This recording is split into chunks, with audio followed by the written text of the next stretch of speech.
বিশ্বের প্রায় সব বড় ফ্র্যাঞ্চাইজি লিগেই বল হাতে গতির ঝড় তুলেছেন মোস্তাফিজুর রহমান। তবে একটি আক্ষেপ ছিল, ইংল্যান্ডের ১০০ বলের টুর্নামেন্টে দ্য 100-এ কখনো খেলা হয়নি তার।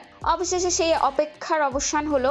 প্রথম বাংলাদেশি ক্রিকেটার হিসেবে ইংল্যান্ডের এই মর্যাদাপূর্ণ টুর্নামেন্টে দল পেলেন কাটার মাস্টার।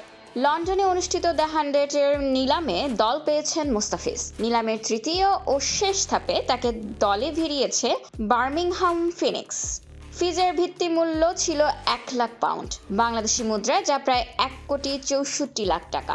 বার্মিংহাম আগ্রহ দেখানোর পর অন্য কোনো দল বিড না করায় সহজেই তাকে পেয়ে যান তারা।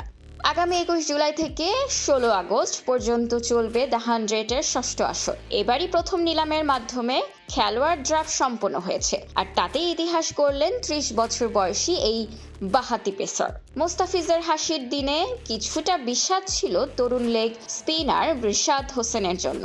৭৫,০০০ পাউন্ড ভিত্তিমূল্যে ড্রাফটের চূড়ান্ত তালিকায় থাকলেও শেষ পর্যন্ত কোনো দল তাকে নিতে আগ্রহী দেখায়নি।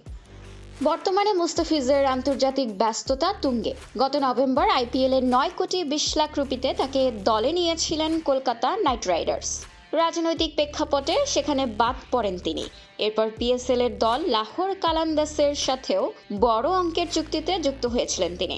আইপিএল, পিএসএল, আইএল টি20 এবং লঙ্কান প্রিমিয়ার লিগের পর এবার ইংল্যান্ডের মাটিতেও লাল সবুজের প্রতিনিধিত্ব করবেন ফিজ। সব মিলিয়ে ২০২৬ সালটা মোস্তাফিজের জন্য হতে যাচ্ছে অর্জনের এক নতুন মাইলফলক। বার্মিংহাম ফিনিক্সের হয়ে ফিজের জাদুকরি কাটার কতটা কার্যকর হবে এখন সেটাই দেখার অপেক্ষায় ক্রিকেট বিশ্ব। খোলা কাগজ, ঢাকা।